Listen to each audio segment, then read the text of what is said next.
কিছু ওভারঅল বিষয়ে আলাপ করব। আমেরিকা আসার পর পজিটিভ দিক কী এবং নেগেটিভ দিক কী, এবং কী কী চ্যালেঞ্জ আপনি ফেস করবেন এবং চ্যালেঞ্জ থেকে কিভাবে আপনি উত্তরণ করবেন। আপনি কিছু টাইম নিয়ে বসেন, আমার পুরো ভিডিওটা দেখেন, আশা করি একটা ওভারঅল ধারণা পাবেন। আমি আমার বিষয়টা শেয়ার করি। আমি আসছি 2022-এর আগস্টে। জুলাইয়ের 1 তারিখ আমার প্রফেসর রিপ্লাই দেন।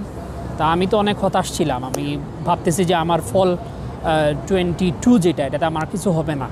জেনারেলি যাদের হয়ে যায় জানুয়ারি ফেব্রুয়ারির দিকে হয়ে যায়। তো আমি ইমেল করতেছি, আমার কিছুই হচ্ছে না। লাস্টে যে জুলাইয়ের 1 তারিখে আমার প্রফেসর একজন রিপ্লাই যে তুমি কি এখনও ফ্রি আছো কি না। আমি যা হচ্ছে মাস্টার্সের ভর্তি পরীক্ষা দিয়ে বাইরে হয়েছি, আমি ভর্তি হয়ে যাবো, কারণ আমার আর হচ্ছে কোনো উপায় নাই। কারণ কী করবো, চাকরি একটা আছে, চাকরি যে বেতন পাই এটা দিয়ে নিজের পেটই চলে না। আর 2022 সালে করোনার পরে হুট করে সব দাম বেড়ে গেল। ধরেন একটা পরোটা যেটা ছিল 5 টাকা, এটা ঢাকা শহরে হয়ে গেলো 10 টাকা একদিনের ব্যবধানে। ডিমবাজি ছিল 15 টাকা, এটা 25 টাকা। পরোটা দ্বিগুণ দাম হয়ে গেছে, কিন্তু আমার স্যালারি দ্বিগুণ হয় নাই, স্যালারি যা ছিল তাই। তো এরকম একটা প্রচণ্ড ফ্রাস্ট্রেশন হুট করে ঢুকে গেলো যে আমি কী করবো, আমার বাইরেও হচ্ছে না, এত কষ্ট করে প্রিপারেশন নিতেছি তারপরেও কিছু হচ্ছে না। তো এর মাঝে আল্লাহ সহায় হলেন, একটা ইমেল আসলো। তো আমার প্রফেসর হচ্ছে আমাকে বললেন যে এরকম আমার একটা ইয়ে আছে, তুমি ফ্রি আছো কি না এখন।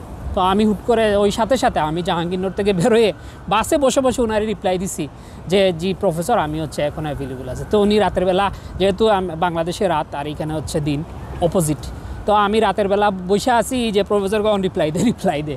তো উনি দিছে, রিপ্লাই দেওয়ার পরে হচ্ছে বলছে তাড়াতাড়ি অ্যাপ্লাই করো। তো আমি তখন অ্যাপ্লাই করি। অ্যাপ্লাইয়ের পরে আমার আমার অ্যাডমিশন হয় জুলাইয়ের 15 তারিখ। জুলাইয়ের 15 তারিখ পরে আমার ফান্ডিংয়ের কনফার্মেশন আসে জুলাইয়ের 27 তারিখ। এই মাঝখানটা যে কীরকম গেছে, প্রত্যেক রাতে আমি সজাগ থাকতাম যে আমার প্রফেসর কোনো ফান্ডিংয়ের ডিসিশন দিচ্ছে কি না বা কোনো আসতেছে কি না। তো যাই হোক, সব কিছু হওয়ার পরে আমার ওই 27 তারিখেই আমি DS 160 ফিল আপ করি, সব কিছু জমা দেই। 3 তারিখে ইন্টারভিউ দেই এবং 7 তারিখে আমেরিকা আসি। এত ফাস্ট কখনো কারো হয় না। যাই হোক, এটা আমার দেশের খবর, এটা আরও বিস্তারিত অন্যদিন বলবো। তো এরপরে হলো কি, আমি আসার পরে তো হুট করে আসছি, এখন এখানে কাউরে চিনি না।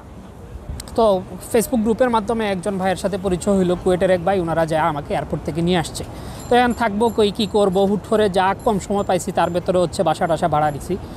তো প্রথম দিকেই সমস্যা হলো একটা বাসা খোঁজা এবং নতুন পরিবেশ, বাসা কেমন হবে, এখানে কালচার কিছু তো আমি জানি না।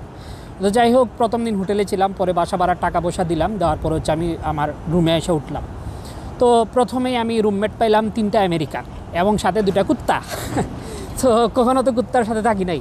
তো প্রথম যে সমস্যা, পুরা ঘরের ভেতরে আলি কুত্তার লুম। এখন ওইটার সাথে অ্যাডজাস্ট হইতে হবে, কিছু করার নাই। আমার যে সিঙ্গেল রুম, ওই রুমে আসে না, কিন্তু মাঝখানে যে হচ্ছে কমন স্পেস, যেটা ডাইনিং এবং রান্নাঘর, এখানে যে আলি কুত্তার লুমে করা। তো যাই হোক, আমি ওদের সাথে মানাই নিলাম। ওরা হচ্ছে খুবই ভালো ছেলে ছিল, একটা টেকনিশিয়ান ছিল, আরও 2টা হচ্ছে এরকম ওয়ালমার্টে বা টেকনিশিয়ানের কাজ করতো। ওরা ছোটো একেবারে 20-21-22 বছরের বয়সের পোলাপাইন, জাস্ট হচ্ছে স্কুলে একটা ডিপ্লোমা সার্টিফিকেট চাকরিতে ঢুকছে এরকম। তো ভালো ছিল। প্রথম দিন বাইরে এলাম, তো ঘোরাঘুরি করলাম, 2-1টা ছবি তুললাম। কারণ প্রথম সমস্যা হচ্ছে আমি ইংলিশ বুঝি না। IELTS 7, কিন্তু তারপরেও হচ্ছে আমি ইংলিশ বুঝি না। বেসিকটা বুঝি, কিন্তু যখন দ্রুত বলে তখন আমি আর কিছু বুঝি না। তো এটা একটা বড় সমস্যা, এবং এই সমস্যাটা এখনও আছে। আমি হচ্ছে এখন চাকরি করতেছি, 2 বছর গেছে গা, তারপরও আমি হচ্ছে অনেক সময় আমেরিকাতে ওদের সাথে কথা বলতে গেলে দ্রুত বলে আমি কিছু বুঝি না। এইটার থেকে উত্তরণের উপায় কি? আমি যখন প্রথমে কথা শুরু করি, আমি তাদেরকে বলে দিই যে ভাই আমি হচ্ছে international, so if you can speak slowly it would be better for me to understand what are you saying. তো এরকম কথা একটা বলে তাদেরকে প্রথমে একটা দিয়ে দেয়, তারা বলে ওকে ইটস ওকে। তখন তারা হচ্ছে সুন্দরভাবে আস্তে আস্তে কথা বলে। তো এইটার জন্য প্রথমেই তাদের সাথে আপনাকে ওইভাবে ফ্রেন্ডলি একটা রিলেশন তৈরি করে তার সাথে বলে ফেলতে হবে যে আমার এই সমস্যা, তুমি একটু আস্তে করে কথা বলো, গেল এটা। এরপরে হচ্ছে বাসায় উঠলাম, ওঠার পরে হচ্ছে এখন রান্নাঘরে হচ্ছে 4টা রুম, 4 জনের 4টা স্পেস আছে। তা আমি প্রথমেই হচ্ছে তাদেরকে বললাম যে আমাকে একটু ফ্রিজে কোন জায়গাটা আমি ইউজ করব বা ওই তাকের মধ্যে কোন জায়গায় ইউজ করবো, তুমি আমাকে একটু বলে দাও। তো তারা যাই খুব সুন্দর করে বলে দিছে, তারা খুবই ফ্রেন্ডলি ছিল। এখন একদিন আমি একটা আকাম করছি, ধরেন হচ্ছে আমি তাড়াহুড়া ছিল, ভার্সিটিতে যাব, আমি হচ্ছে না ধুইয়া ওগুলো হচ্ছে নোংরা রেখে চলে আসছি। তো ওরা আমাকে খুব কড়া করে মেসেজ দিয়েছে, এখানে তো কেউ কারো চাকর না, তুমি এখানে হচ্ছে রাখিয়া চলে যাও। তো আমি তাকে সরি বললাম যে হ্যাঁ আচ্ছা, আমি হচ্ছে এরকম ছিল। তো আমি যখন তাকে বুঝাইয়া বলছি, সেও বুঝছে, কোনো সমস্যা নাই। তো এরকম যদি কখনো কোনো একটা কনফ্লিক্টিং কিছু চলে আসে, আপনি তাকে ভালো করে সুন্দর করে বুঝাইয়া বলবেন, তারা খুব সুন্দর বুঝে। এটা এরকম না যে হচ্ছে একটা কাহিনী হয়েছে, এটা নিয়ে আবেগে 3 দিন ওরা হচ্ছে করে থাকবে, এরকম কিছু না। প্রবলেম হবে, একসাথে থাকা অবস্থায় প্রবলেম সলভও আছে। এরপরের বিষয় হচ্ছে আমার রুমমেট তো ভালো ছিল, এখন অনেকের রুমমেট পরে হচ্ছে অনেক খাইস্টা, অনেক ইয়ে আছে, এটা খুব কম বাট আছে। তো এখন কি করবেন, যদি একেবারে ঘাটতেরা হয়, কিছুই কথা শুনে না, তাহলে আমার সাজেশন থাকবে যে তাদের সাথে খুব খারাপভাবে ডিল না করা। যদি ভালোই ভালো যতক্ষণ কথা হয় না, আর যদি কথা না শুনে ঠিক আছে বাবা তুমি তোমার মতো থাকো, আমি আমার মতো থাকি। অনেক সময় হয় কি তাদের সাথে গান টান থাকে, তো যদি গাড়তেরা টাইপ হয়, আমার রুমমেটের গান ছিল সবসময়, তাদের এটা লাইসেন্সপ্রাপ্ত একটা হচ্ছে হরিণ শিকারের জন্য রাখে, আর একটা হচ্ছে সেফটির জন্য রাখে। তো এটা যদি ওরা ঘাড়তেরা না হয়, তাই এগুলো কোনো সমস্যা নেই। তারা সবসময় টেবিলের সামনে হচ্ছে পিস্তল রেখা ঘুমায় যেত, তো আমিও পিস্তল হাতে আর নাড়াচাড়া করতাম আর কি, গুলি টুলি তারা খুলে রাখতো, তুমি বলতো যে তুমি দেখো, তুমি দেখছো কখনো, হ্যাঁ এটা হইতো, এটা সমস্যা নাই যদি ছেলেটা ভালো হয়। আচ্ছা, 3 নম্বরে হচ্ছে একাডেমিক প্রেশার। এখন এটা ভার্সিটি টু ভার্সিটি ডিপেন্ড করে, আপনার প্রফেসরের উপর ডিপেন্ড করে। তা আমি যে প্রফেসর পাইছিলাম আলহামদুলিল্লাহ খুবই ভালো মানুষ, তো প্রেশার ছিল কিন্তু হচ্ছে যদি আপনি প্রত্যেক দিনের ক্লাসের যে পড়াগুলো সেটা যদি আপনি শেষ করে ফেলতে পারেন বা বাসায় এসে একবার যদি দেখতে পারেন, এই প্রেশারটা কোনো কিছুই না, এটা সবসময় সলভ হয়ে যাবে, এটা নিয়ে কোনো চিন্তার কিছু নাই। আর একটা সফট পয়েন্ট হচ্ছে আমি যেমন হচ্ছে বাসায় ক্লাসের পরে যা কাজ আছে, ধরেন আমার সিমুলেশন বেসড কাজ, তো আমি বেশি লেবে যাইতাম না প্রথম দিকে। তো বাসায় আসলেই সমস্যা হচ্ছে, ভাবলাম যে আচ্ছা ঠিক আছে ল্যাপটপে কাজ করব, ওই খাটের মধ্যে ঠাস করে শুয়ে থাকি, বাস আমার ওই ঘুম চলে আসে। সো আমি বলবো যে আপনারা সবসময় লাইব্রেরিতে যাবেন, লাইব্রেরিতে যা পড়ালেখা করবেন, দেখবেন ঘুম আসবে না। অথবা যদি আপনার অফিস স্পেস দিয়ে দিবে ওরা আপনার RAT হিসেবে কাজ করার জন্য, ওইখানে যা কাজ করবেন। আলসেমি করে বাসায় বসে কাজ করতে গেলে কোনো কাজ হয় না, এটা খুব সমস্যা। পরের বিষয়, রিসার্চের যে কাজ যদি মাস্টার্স হয়, টাইম খুব দ্রুত চলে যাবে। PhD হইলেও প্রথম দিকে দেখবেন যে কোনো কাজের প্রেশার তেমন নাই, আপনিও যদি গা হেলায় দেন তাহলে খুব সমস্যা। আপনাকে প্রথম থেকে এটা নিয়ে সিরিয়াস হইতে হবে। যদি প্রথম 2 সেমিস্টার 3 সেমিস্টারে যদি আপনার লিটারেচার রিভিউটা কমপ্লিট হয়ে যায় বা অন্যান্য বিষয়, PhDর ক্ষেত্রে বলতেছি, তাহলে দেখবেন শেষের দিকে যে হচ্ছে আপনার ওইরকম প্রেশার থাকবে না। মাস্টার্সের ক্ষেত্রে তো ভাই প্রথম দিন থেকে কাজ শুরু করতে হবে। আমার যে অবস্থা হয়েছিল, আমি প্রথম দিকে হচ্ছে কিছু সমস্যার কারণে আমিও করতে পারি না, লাস্টের দিকে যে এমন প্রেশার পড়ছে, আমি অনেক ফ্রাস্ট্রেটেড ছিলাম যে আমি পাস করে বেরোতে পারবো কিনা। তো প্রফেসর খুব ভালো ছিলেন, আমি বের হয়ে গেছি। আপনি টাইম ম্যানেজমেন্টটা আপনাকে খুব ভালোভাবে করতে হবে। সবচেয়ে ইম্পর্টেন্ট বিষয়, আপনি অবশ্যই যে টাইম বলবে সেই টাইমে সবখানে উপস্থিত হতে হবে। প্রফেসর যদি বলে আপনাকে সকাল 8টায়, এক্স্যাক্টলি 8টায় 5 মিনিট আগে যা উপস্থিত হতে হবে। আপনাকে যদি বলে 8টা 10 মিনিট, 8টা 10 মানে 8টা 10, এইখানে টাইম নিয়ে অনেক কেচাল হয়। আপনি যদি 1 মিনিটও দেরি করেন, এটা নিয়ে কাহিনী হয়ে যাবে। আমেরিকায় এইটা কোনোভাবেই করা যাবে না। আমি এত বাস খাইছি, আমি নিজেও জানতাম না, তো এটা নিয়ে বেশ কয়েকবার বাস খায়া ঠিক হয়ে গেছি। এখন যে চাকরি করি, চাকরিতে যাওয়া হচ্ছে আমার 8:30টার ভিতরে অফিস যাইতে হবে। আমি প্রত্যেক দিন 10 মিনিট করে অফিস দেরিতে যাই, 3 দিন গেছি, পরের দিন যা আমার যে ঝাড়ি যে বলে যে তুমি 10 মিনিট দেরি করে আসো, এটা কোনো কথা? তো এইখানে 10 মিনিট মানে অনেক কিছু। আপনাকে 8 ঘন্টা কাজ করতে হবে, মানে 8 ঘন্টাই কাজ করতে হবে। আপনি অফিস থেকে এর আগে বেরোয় যেতে পারবেন না। আপনি জুনিয়র ইঞ্জিনিয়ার হন, আপনি যদি ম্যানেজারও হয়ে যান বিশাল বড়, তাও আপনি পারবেন না। টাইম ম্যানেজমেন্টটা খুব সিরিয়াসলি করতে হবে।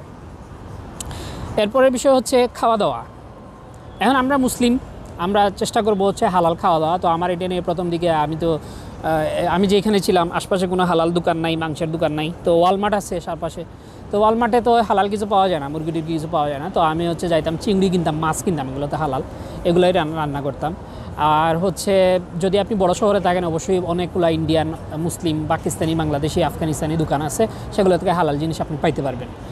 আর আরেকটা বিষয় আমরা করতাম কি, আমরা তো রেগুলার পাইতাম না, তো হচ্ছে সবাই মিলে হচ্ছে একদিন ঠিক করতো যে আমি অমুক দিন ওই বড় শহরে, এটা হচ্ছে আটলান্টা, ওইখানে যাব, ওটা 4-5 ঘন্টা ড্রাইভিং ডিস্টেন্স। তো সবাই মিলে একদিন যাইতো, আমরা টাকা দিয়ে দিতাম, তুমি আমার জন্য একটু, তুমি আমার জন্য একটু, এরকম একসাথে ধরেন 15-20 দিনের মাংস নিয়ে চলে আসবেন।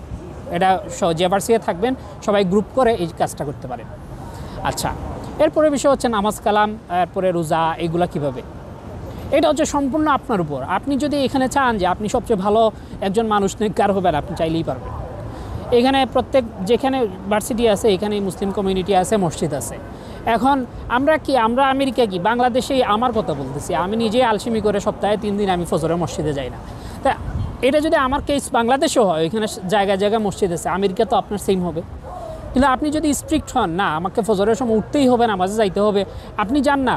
জোহরের সময় যদি আপনার প্রফেসরকে বলেন যে আমার জোহরের সময় এতটুকু টাইম আমাকে দিতে হবে নামাজের জন্য, সে অবশ্যই দিবে। এখানে প্রত্যেক ধর্মের সবাইকে হচ্ছে সমান গুরুত্ব দেওয়া হয়। আপনার পালন করা, যেমন এখন চাকরিতে আমি আমার ম্যানেজারকে কালকে পরশুদিন আমার শুক্রবার, তো আমি বললাম যে ও আমারে বলতেছে আমার তো সবাই নিয়ে খাইতে যাব, ম্যানেজার মাঝে মধ্যে ট্রিট দেয় আমাদের। তো আমি কথা বলে আসছি, আসার পরে এখন হট করে মনে হলো একটা বিষয় তো আমার জুম্মার নামাজ, তাইলে ও যদি 12:30টার দিকে বলছে এখনই যদি না বাইরে তাহলে আমি এসে নামাজ পড়বো না। তো আমি মেসেজ দিলাম যে ভাই আমার হচ্ছে এই একটা বিষয় জামাত, so if you can manage it before that it would be better for me. So sure you can do that. So ওই তখনই আমরা বেরোয় গেছি, খাওয়া দাওয়া করে আসছি, আসা খাওয়া দাওয়া ধরেন 20 মিনিটের ভেতরে খাবার শেষ, তারপরে আমি একটা বিষয়ে যায় নামাজটা ধরছি। আপনাকে বলতে হবে, আপনি যদি চুপ করে থাকেন, ভয়ে থাকেন কি বলবে, কিচ্ছু না, আপনার ধর্ম আপনি পালন করবেন, আপনাকে অবশ্যই এটা ম্যানেজ করে নিতে হবে, ঠিক আছে? এটার জন্য যে আমার চাকরি চলে যাবে, আমার চলে যাবে, এটা কেমন কিছুই না। আপনি সময় বের করে আপনি কোরআন তেলাওয়াত করেন, আপনি রোজা রাখেন, আপনার সব কিছু আপনি ওইভাবে সেট করতে পারবেন, এটা নিয়ে কোনো সমস্যা নেই। পরের যে সমস্যাটা, সবাই ফ্যামিলিকে অনেক মিস করবে। আপনি যদি আসেন, একা আসেন, ফ্যামিলি অবশ্যই এটা একটা বড় একটা থাকে। তো আপনি কথা বলবেন সব সময়, বিশেষ করে উইকেন্ডে সময় না পাইলে দিন রাতের একটা সমস্যা, তো কথা বলবেন, রাখবেন। আর হচ্ছে চেষ্টা করবেন যে বছরে একবার যাওয়ার জন্য দেশে, যদি আপনার টাকা পয়সার কোনো সমস্যা না হয়। এখন যদি আপনি ডেফিসিট নিয়ে আসেন তাহলে একটা সমস্যা হয় যে আমি টাকা ম্যানেজ করতে পারবো কিনা। তো সেই জন্য ছোটোখাটো চাকরি থাকে, সাইড জব থাকে, সেগুলো যদিও ইলিগ্যাল তারপরেও অনেকে করে, সেগুলো আপনি খুঁজতে পারেন। এবং এটার জন্য আপনার টাইম ম্যানেজমেন্ট করতে হবে। আপনি যদি এখন কাজের প্রতি এত বেশি ঝুঁকে যান তাহলে আচ্ছা আপনার রেজাল্ট খারাপ হবে, থিসিসের রিসার্চের কোনো কাজ হবে না। সো এটা আপনাকে ম্যানেজ করতে হবে। আর যদি একেবারে হয়, আপনার ফ্যামিলি যদি একটু সচ্ছল থাকে, তাহলে আপনি দেশ থেকে টাকা নিয়ে এসে মাস্টার্সটা করেন। বেঙ্গলি কমিউনিটি আপনি সবখানে পাবেন, ছোটো হোক বড়ো হোক, কিন্তু এখানে একটা সমস্যা আছে। বাঙালি সবাই অনেক সিনিয়র জুনিয়র সবাই অনেক ভালো, সবাই ঠিক আছে, কিন্তু তারপরেও ধরেন একটা সমস্যা আছে আমাদের, আমি হিসেবে বলি। একজন বাঙালি প্রথমে একজনের দিকে তাকাবে পুরো ফুল উপর নিচ, আপনার জুতা কেমন, শার্ট কেমন, প্যান্ট কেমন, যদি সুন্দর চকচকা হয়, আপনি যে টাকা বেশি থাকে আপনার সাথে এক ধরনের ট্রিট করবে। আপনি যদি একটু টাকা পয়সা কম হয়, একটু গরিব হন, আপনার সাথে আরেকভাবে ট্রিট করবে, যেটা হচ্ছে আমেরিকানরা করবে না। এটা একটা বড় সমস্যা। তো এরকম আমি সবাই যে এরকম বলতেছি না, যদি আপনি কুয়েট বুয়েট থেকে এরকম পাস করেন, আপনি সিমিলার একটা কমিউনিটি এখানে এসে পাবেন। কিন্তু অনেকে দেখা যায় যে এর মধ্যেও অনেকটা থাকে যে রেশারেশি একটা থাকে। আপনি চাইবেন যে সবার সাথে সমানভাবে মিউচুয়াল হয়ে চলা, ঠিক আছে? এটা নিয়ে এমন কোনো মসজিদের সাথে কানেক্টেড থাকবেন, যেখানেই যাবেন মসজিদের প্রত্যেক শনি রবিবারে হচ্ছে হালাকা হয় বা হচ্ছে সবাই মিলে একটা আয়োজন করে, একটু দোয়া দুরুদ হয়, মুনাজাত হয়। এটার সাথে যত আপনি কানেক্টেড থাকবেন, দেখবেন যে আপনার ইসলামিক সব কিছু আপনার সাথে রিলেটেড থাকতেছে। আর আপনি যদি দেখা যায় মসজিদেই যান না, অনেকেই আছে, অনেক বাঙালি আমি দেখছি কিসের মুসলমান, মসজিদে যাই না ভাই, শুক্রবারও দেখা যায় না অনেক দিন। তো আপনি যদি এগুলো সব বাদ দিয়ে খালি এন্টারটেনমেন্ট চান, এখানে এন্টারটেনমেন্টের অভাব নাই। তো ওই যে বললাম, নিজের ব্যাপার, আপনি যদি এদিকে আসতে চান ইসলামের দিকে আপনি আসতে পারবেন, আপনি যদি ওইদিকে যাইতে চান সেটাও যাইতে পারবেন, সম্পূর্ণ ইন্ডিপেন্ডেন্ট। আপনি কি করবেন সেটা আপনি জানেন। আপনি যদি ঠান্ডার দিকে আসেন, ফর এক্সাম্পল আপনি যদি নর্থের দিকে আসেন, নর্থ মিন্স মিশিগান, ইলিনয়েস, আমি এখানে আছি ইলিনয়, শিকাগো, মিনেসোটা, তারপরে হচ্ছে মন্টানা, তারপরে হচ্ছে উইসকনসিন, এইগুলোতে সবসময় ঠান্ডা থাকে এবং বরফ পড়ে। সাউথ সাইড যেমন হচ্ছে ফ্লোরিডা বা হচ্ছে জর্জিয়া, সাউথ ক্যারোলিনা, আলাবামা, এদিকে আবার বরফ পড়ে না। তা আপনি যদি এদিকে আসেন, নর্থের দিকে কোনো ইউনিভার্সিটিতে আসেন, অবশ্যই আপনাকে মনে রাখতে হবে আপনার এই ঠান্ডার কাপড় এবং সব কিছু সবসময় যাতে অনেক বেশি করে নিয়ে আসেন। কাপড় এখান থেকে কিনবেন আমি সাজেস্ট করবো না, আপনি বাংলাদেশের কাপড়গুলো নিয়ে আসেন, এখানে অনেক দাম হয়। চাকরি বাকরি শুরু করলে কিনেন, সমস্যা নাই, কিন্তু ইউনিভার্সিটিতে থাকা অবস্থায় যে টাকা দেয় ওই টাকা দিয়ে আপনি এত লাক্সারি কাপড় চোপড় কিনতে পারবেন না। সো ঠান্ডার কথাটা খুব মাথায় রাখবেন। আরেকটা বিষয় হচ্ছে যদি আপনি অসুস্থ হন, হ্যাঁ অসুস্থ হইলে খুব খারাপ লাগে। তো অসুস্থ হইলে আপনার সিনিয়র জুনিয়র যারা আছে, ভাই ব্রাদার যারা আছে, তাদের সাথে কন্ট্যাক্ট রাখবেন, সবাইকে বলবেন যে আমার এই সমস্যা হয়েছে। হেলথ ইন্স্যুরেন্স থাকে, ভার্সিটির সাথে যোগাযোগ করবেন, যদি সিরিয়াস কিছু হয় ইমার্জেন্সি কল করবেন, ওরা আপনাকে হেল্প করবে। এটা নিয়ে এমন কিছু নাই, জাস্ট হচ্ছে মনটা খারাপ করা যাবে না। মন অনেক সময় খারাপ হয়ে যায় যে হায় এত অসুস্থ হইলাম, দেশে থাকলে তো আব্বা আম্মা থাকতো সেই। তো এইগুলো হচ্ছে একটু ম্যানেজ করে চলতে হবে। তো প্রথম দিকে আসলে এই চ্যালেঞ্জগুলো আপনি ফেস করবেন, এবং এইটার যা টুকটা আমি আপনাদেরকে বললাম। এরপরেও যদি আপনার এমন কিছু থাকে আমার কমেন্টে বলবেন স্পেসিফিক যে আমি এই সমস্যা ফেস করতেছি, আমি তার জন্য ইনশাল্লাহ চেষ্টা করব আপনাকে ওই স্পেসিফিক উত্তরটা দেওয়ার জন্য। ভালো থাকবেন, আসসালামু আলাইকুম।